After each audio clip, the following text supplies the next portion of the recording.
In May 1940, the Western world was fundamentally falling apart. France, the military titan of Europe, was collapsing in a matter of weeks. The British Expeditionary Force was trapped on the blood-soaked sands of Dunkirk, waiting for an execution or a miracle. The United States was fiercely isolationist, watching from across a safe ocean, while Joseph Stalin's Soviet Union remained bound to Nazi Germany by a cynical non-aggression pact. Europe was going dark, and in a subterranean bunker beneath the streets of London, the entire survival of human liberty rested on the shoulders of an eccentric 65-year-old man who had spent the last decade being mocked, isolated, and discarded by his own political party.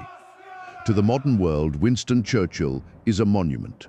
He is the Bulldog Prime Minister stamped onto history books, the unyielding icon of the keep calm and carry on mythology, the caricature of British stoicism wrapped in a three-piece suit, a bow tie, and a cloud of Cuban cigar smoke. But history is not written by statues. The real Winston Churchill was far more complex, far more deeply flawed, and infinitely more fascinating than the legend suggests. He was a Victorian romantic born in the age of cavalry charges who lived to guide his nation into the nuclear era. He was a brilliant strategist who masterminded some of the most disastrous military operations in British history. He was an imperialist who held views that shocked even his contemporaries, a depressive who fought what he called his black dog, a masterful writer who won the Nobel Prize, and an egoist who genuinely believed that destiny had chosen him to save civilization. This is the story of a man who looked into the abyss of the 20th century and refused to blink. To truly grasp his impact, one must understand that his life map reads like an outline of the modern world's creation. Born into the highest tiers of British nobility at Blenheim Palace on November 30th, 1874, his journey spanned from fighting in 19th century colonial cavalry charges to defining the geopolitical boundaries of the Cold War before his long life finally came to a close in 1965. Winston Leonard Spencer Churchill did not enter the world quietly. He was born prematurely in a cloakroom during a starlight ball at Blenheim Palace, the ancestral seat of his grandfather, the Duke of Marlborough. To be a Spencer Churchill was to belong to the apex of the British Empire, a sprawling global dominion that ruled over a quarter of the human population. Yet behind the golden gates of Blenheim, Winston's childhood was defined by a profound, gnawing emotional isolation. His father, Lord Randolph Churchill, was a meteoric, hyper-ambitious political star whose career burned fiercely and collapsed unwavering rapidly. loyalty. Lord Randolph was cold, emotionally distant, and viewed his eldest son as a slow, disappointing underachiever. Winston's mother, Jenny Jerome, was a glittering, beautiful American heiress from Brooklyn, New York, who was far too busy navigating the social and romantic intrigues of high society to spend time with her boy. Like most children of the Victorian aristocracy, Winston was raised almost entirely by a nanny. For Churchill, this was Elizabeth Everest, whom he affectionately called Woomany. She was his emotional anchor, his confidant, and the source of the unconditional love his parents denied him. Winston wrote letters from his miserable boarding schools, begging his mother to visit him, letters that almost always went unanswered. When he wrote to his father, he received cutting reprimands. Lord Randolph once wrote to his son, telling him that his academic failures would doom him to becoming a mere social wastage and an embarrassment to the family name. This deep-seated parental rejection did not crush young Winston. Instead, it forged an almost pathological urge to prove himself. He would spend the rest of his life running a race against the ghost of his father, desperately trying to achieve the political greatness that Lord Randolph never lived to secure. In 1895, when Winston was just 20, Lord Randolph died at the age of 45, likely from a degenerative neurological condition. He died without ever realizing that the boy he dismissed as a failure worshipped the very ground he walked on. Realizing that academic scholarship was not his path, Winston barely squeezed into the Royal Military Academy at Sandhurst on his third attempt. But once inside the military framework, he found his purpose. He discovered two things that would define his early 20s, a complete lack of physical fear and an extraordinary talent for writing. Churchill understood a fundamental truth about the late 19th century British military. If you wanted to rise to the top of politics, you needed medals, you needed glory, and you needed the public to know your name. And the fastest way to get noticed was to throw yourself into every single colonial war the British Empire was fighting. But Winston wasn't just a soldier. He was a highly paid war correspondent. In 1895, he pulled strings to go to Cuba, right? watching Spanish troops fight local insurgents, discovering the joys of Havana cigars and afternoon siestas. In 1897, he managed to get attached to the Malakand Field Force on the northwest frontier of British India, modern-day Pakistan. Here, amidst brutal guerrilla warfare against local Pashtun tribesmen, Churchill routinely rode his horse in plain view of enemy snipers, watching men die all around him. He wrote to his mother that he did not believe the gods would create so potent a being as himself for so prosaic an ending. In 1898, he pulled every political lever available, annoying the British commander Lord Kitchener, to join the 21st Lancers in the Sudan. At the Battle of Omdurman, Churchill participated in one of the last classic British cavalry charges in history, strapped with a Mauser pistol because a shoulder injury prevented him from effectively swinging a sword. He rode directly into a mass of thousands of dervish warriors, shooting his way out through a sea of spears and flashing blades. But it was in South Africa during the Second Boer War in 1899 that Churchill became an international superstar. This story must Working be as told. a journalist for the Morning Post, his armored train was ambushed by Boer commandos. Churchill took command of the clearing operations, helping to save the engine and the wounded before being captured at gunpoint by a Boer horseman. He was thrown into a prisoner of war camp in Pretoria. Most men would accept their fate. Not Winston Churchill. Weeks into his captivity, he waited for the guards to turn their backs, scaled a latrine wall, slipped through the shadows, and escaped into the South African night with nothing but a few slabs of chocolate and some brown sugar in his pockets. He was a hunted man in enemy territory with a bounty on his head. He walked along railway tracks, hid in a coal mine swarming with rats, and eventually hitched a ride on a freight train hidden beneath sacks of wool, escaping into Portuguese East Africa. When he returned to British-controlled territory, he was a national hero. Newspaper headlines screamed his name. At 25 years old, Winston Churchill had successfully manufactured the fame he needed. He sailed back to England and walked straight into the House of Commons. In 1900, Churchill was elected as a Conservative Member of Parliament for Oldham, but he quickly proved that he was entirely unmanageable by party whips. He possessed no permanent tribal loyalty. His loyalty was to his own convictions and his own career. In 1904, he shocked the political establishment by crossing the floor of the House, deserting the Conservatives to join the Liberal Party over the issue of free trade. His former Tory colleagues despised him, calling him a traitor, a turncoat, and an unprincipled opportunist. Within the Liberal Party, Churchill's rise was explosive.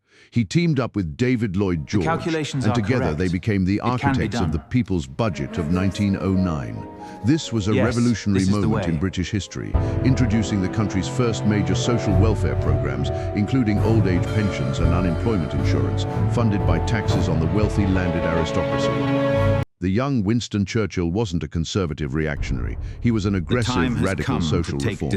By 1911, at the exceptionally young age of 36, he was appointed First Lord of the Admiralty, the political head of the largest and most powerful navy on earth. Churchill threw himself into the job with manic energy, recognizing that a massive war with Germany was looming on the horizon. He revolutionized the fleet.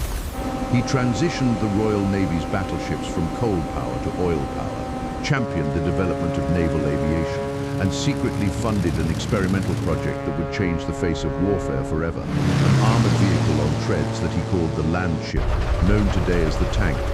When World War I erupted in August 1914, Churchill's navy was perfectly prepared. But the war quickly ground down into a horrific, stagnant slaughterhouse in the mud of the Western Front. Millions of young men were being thrown into the meat grinder of machine guns and barbed wire in France.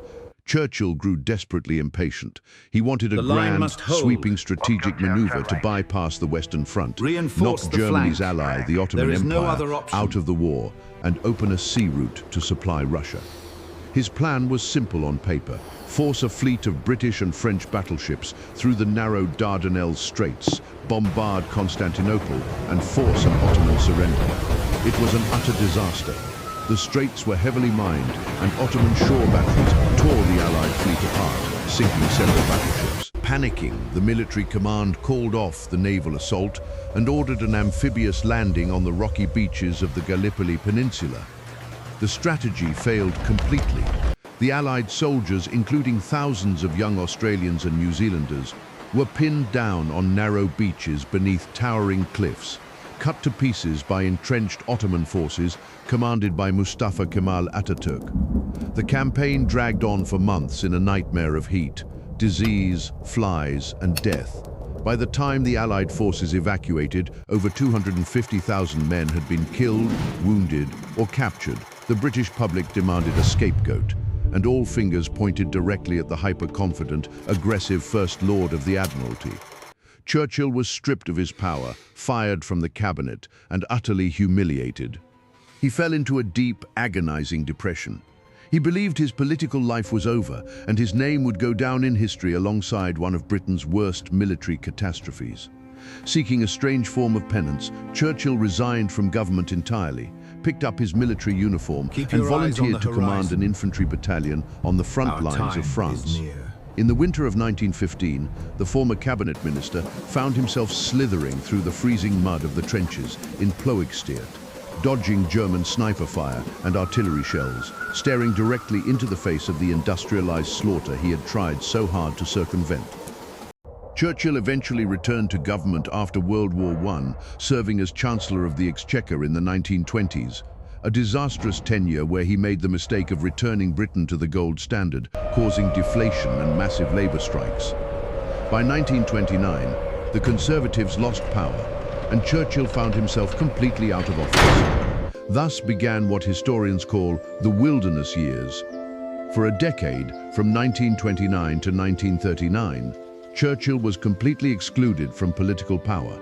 He retreated to his country house, Chartwell, to pay for his lavish lifestyle, his endless champagne, fine dining, and expensive cigars. He worked frantically as a writer, churning out millions of words in newspaper articles and massive multi-volume historical biographies. His financial reality was stark. He didn't live off family wealth, and Chartwell was funded almost entirely by his typewriter. He was one of the highest-paid journalists in the world, writing up to 40 articles a year to stave off bankruptcy.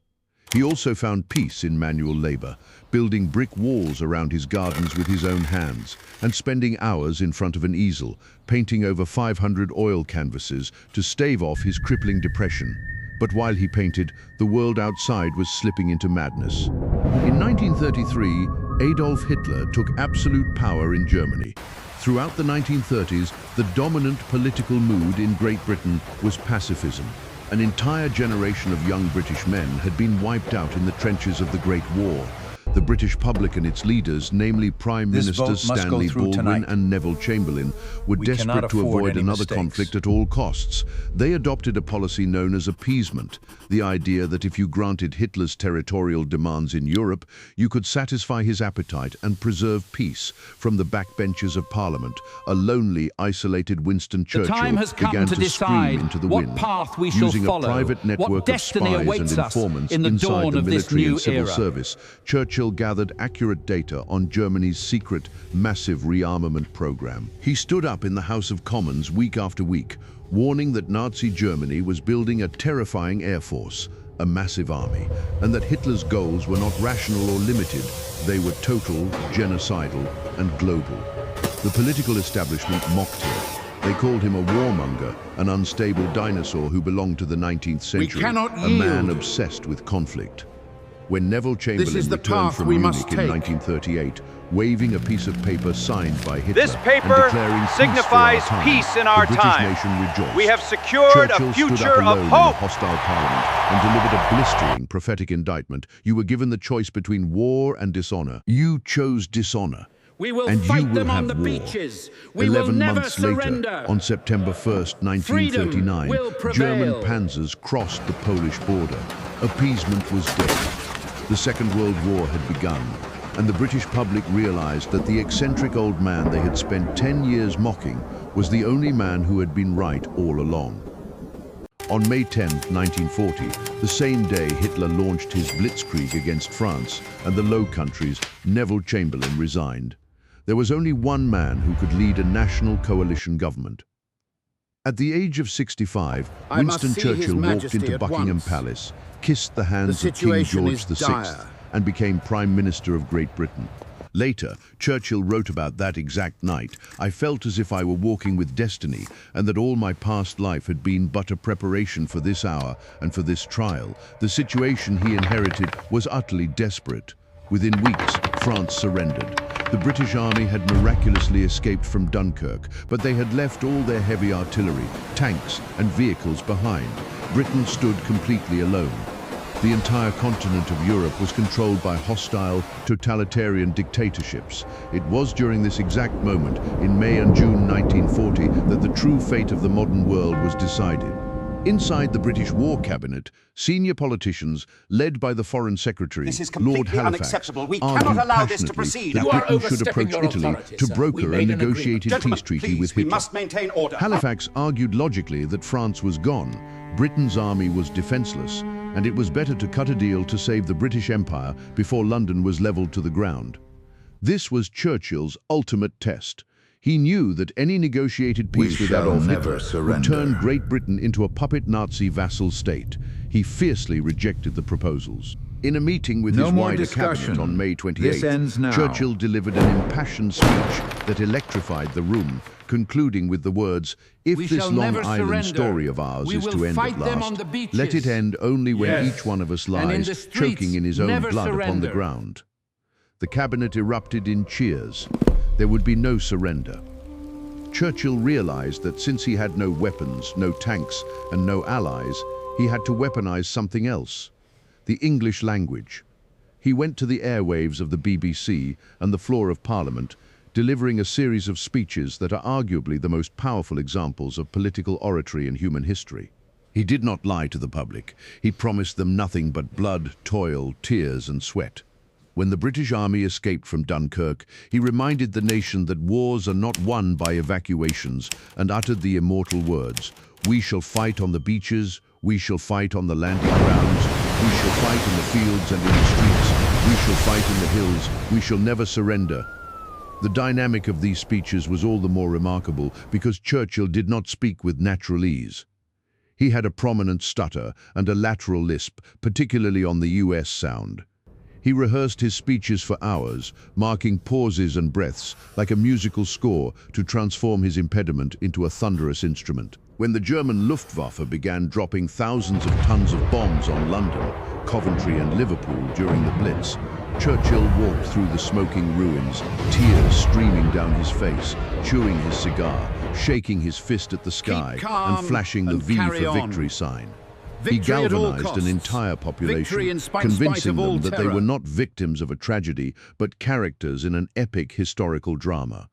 He made them believe that if the British Empire lasted for 1,000 years, men would still say this was their finest hour. Churchill knew that Britain could hold the line, but it could not defeat Germany alone. His entire geopolitical strategy was focused on a single desperate goal: dragging the United States into the war. He cultivated an intimate, highly strategic correspondence with President Franklin D. Roosevelt, sending over 1,000 letters and cables, wooing the American leader for aid. Through the Lend-Lease program, Churchill secured a vital lifeline of American food, oil, and weapons. Then, in 1941, the tectonic plates of history shifted. In June, Hitler committed the catastrophic blunder of invading the Soviet Union. In December, Japan bombed Pearl Harbor, throwing the United States headfirst into the conflict. Churchill was overjoyed. He knew the war was won. He wrote, "Being saturated and satiated with emotion and sensation, I went to bed and slept the sleep of the saved and thankful." For the remainder of the war, Churchill traveled relentlessly across the globe, logging over 100,000 miles by air and sea, despite his advanced age and failing health, surviving multiple bouts of pneumonia and a mild heart attack. He coordinated the Grand Alliance, navigating the immense geopolitical friction between the capitalist United States and the communist Soviet Union. As the war progressed, the balance of power shifted dramatically. In 1940, Churchill was the undisputed leader of the anti-Nazi world. But by 1944, as millions of American soldiers arrived in Europe and the massive Soviet Red Army crushed the German Wehrmacht on the Eastern Front, Great Britain became the junior partner in the alliance. At the Tehran and Yalta conferences, Churchill found himself squeezed between the towering titans of the emerging Cold War superpowers, Roosevelt and Stalin. Churchill watched with growing dread as Stalin's armies marched deep into Eastern Europe. He saw that while they were successfully destroying one monstrous totalitarian tyranny in Berlin, they were opening the door for another monstrous totalitarian tyranny centered in Moscow. Yet, despite his geopolitical anxieties, on May 8, 1945, Victory in Europe Day, Winston Churchill stood on the balcony of the Ministry of Health in London before a sea of hundreds of thousands of roaring, cheering citizens. They waved flags, wept, and chanted his name. Churchill raised his hands and shouted back to them, "This is your victory." Never give in. The crowd roared back, "No, it is yours." Victory! It was the absolute mountain peak of his life. Thank you, sir. To tell the story of Churchill honestly, we cannot paint him only in heroic gold. The very characteristics that made him an unyielding wartime leader, his stubbornness, his absolute certainty, and his romantic obsession with the British Empire led to dark, deeply tragic chapters that remain heavily criticized. During the Bengal famine of 1943, Churchill's wartime administration prioritized shipping for the war effort and refused to divert vital food reserves to India during a severe crop shortfall, a decision that unfolded alongside the starvation and death of over 3 million Indian civilians in Bengal. Similarly, his authorization of the relentless, massive area bombing of German cities in 1945, most notably the destruction of Dresden, resulted in approximately 25,000 civilian casualties in a single week in an effort to break morale and support the Soviet advance. Even within Europe, his actions sparked intense conflict. In 1944, he ordered British troops to violently suppress left-wing Greek partisans who had previously fought against Nazi occupation. While this secured Greece for the Western sphere of influence, it helped ignite the brutal Greek Civil War. Churchill's views on race and empire were reactionary even by early 20th century standards. He spoke openly of the white race having a civilizing mission, referred to Indians with deeply derogatory language, and fiercely opposed Mahatma Gandhi's independence movement, viewing the breakup of the British Empire as a profound tragedy for mankind. He was a man deeply bound to the prejudices of his Victorian upbringing, proving that the savior of Western democracy was also an uncompromising defender of colonial subjugation. Just 2 months after Germany surrendered, while the war against Japan was still raging, the British people did something that shocked the world. In the general election of July 1945, they voted Winston Churchill out of office in a massive landslide victory for the Labour Party. The nation loved Churchill as a warlord, but they wanted a completely new Britain. They wanted a government that would build a national health service, provide housing, and focus on the working class, rather than a romantic imperialist focused on global strategy. Churchill was deeply hurt, but he accepted the democratic will of the people, stepping down without bitterness. But even out of office, Churchill continued to shape the architecture of the modern world. In March 1946, traveling to a small college town in Fulton, Missouri, he delivered a speech that effectively drew the geopolitical map for the next 50 years. He looked out at the audience and declared, "From Stettin in the Baltic to Trieste in the Adriatic, an iron curtain has descended across the continent." It was the definitive opening salvo of the Cold War. Churchill was once again the lonely prophet, warning the Western world that they had to stand firm against the expansionist designs of Joseph Stalin. In 1951, at the age of 76, Churchill pulled off one final political comeback, becoming Prime Minister for a second time. But his body was failing him. He suffered a series of severe strokes that were kept secret from the public, and in 1955 he finally accepted reality and resigned, retiring to his paints, his writing and his memories. 2 years prior, in 1953, he had been awarded the Nobel Prize in Literature, not just for his historical writing, but specifically for his brilliant, inspiring wartime oratory. Winston Churchill hung on to life until January 24, 1965, dying at the age of 90, exactly 70 years to the very day after the death of his father, Lord Randolph. His passing marked the absolute end of an era. Queen Elizabeth II granted him a massive, full-state funeral, the first for a non-royal figure since Arthur Wellesley, the Duke of Wellington. Over 300 million people watched his funeral on television. Leaders from more than 100 nations gathered in St. Paul's Cathedral to pay their respects. As his coffin was carried down the River Thames on a launch boat, the working-class dockworkers of London spontaneously lowered their massive industrial cranes toward the water. A silent, mechanical bow to the man who had kept the nation alive. Winston Churchill was a man constructed entirely of contradictions. He was an aristocrat who championed social reform, an egoist who saved democracy. A romantic who understood the brutal mechanics of industrialized war, a flawed imperialist whose unyielding stubbornness became his country's greatest weapon. He was not a perfect man, nor was he a perfect leader. But in the darkest, most terrifying moment of the 20th century, when human freedom was on the absolute brink of extinction, he was exactly what the world needed. He was the roaring lion who looked into the darkness, dug his heels into the mud of history, and gave an entire generation the courage to survive.